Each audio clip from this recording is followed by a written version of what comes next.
अस्सलाम वालेकुम नाज़रीन, अंडरग्राउंड न्यूज़ के साथ मैं हूं मिशाल रशीद। हेडलाइन जानिए आपने, अब बढ़ते हैं खबरों की तफसील की तरफ। हुंसा में गर्म मौसम के बायस बटोरा ग्लेशियर फट गया। पानी का रुख बदलने से आबादी की तरफ जाने वाला पानी का बहाव रुक गया।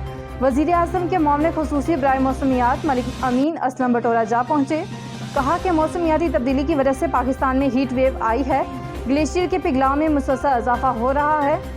शाह कराक्रम के फसू बटोरा ग्लेशियर के करीब पुल के पश्तू को खतरा है। इन्होंने कहा कि तमाम तरह सूरत हाल से वफाक और जेपी हुकूमत को आगाह कर दिया गया है।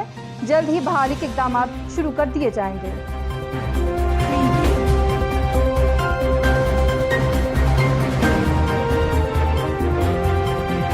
फैसलाबाद के सिविल हॉस्पिटल का मुतअद्दिद एयर कंडीशंस खराब, शदीद गर्मी से बेहाल मरीज घरों से एयर कूलर मंगवाने पर मजबूर हो गए। डॉक्टर्स का OPD का बाइकआउट करके एहतजाज।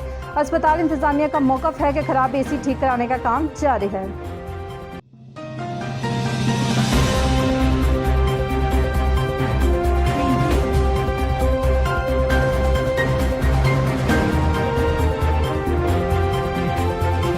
वज़ीर-ए-आज़म इमरान खान की ज़ेर सदारत वफाकी काबीना का इजलास आज होगा। इजलास में 15 निकाती एजेंडे की मंजूरी समेत सियासी सूरत हाल पर तबादला ख्याल होगा। गिलगित बल्तिस्तान के ज़िला दियामिर की ज़िले इंतज़ामिया ने शाह बाबू सिरानान को सुबह 4 से शाम 6 बजे तक छोटी गाड़ियों के लिए खुलने का नोटिफिकेशन जारी कर दिया। बड़ी गाड़ियों पर पाबंदी आज, बड़ी गाड़ियां सिर्फ शाह कराक्रम ही इस्तेमाल कर सकेंगी। कराची में गुलकार SP जॉन की आखिरी रसूमात अदा की।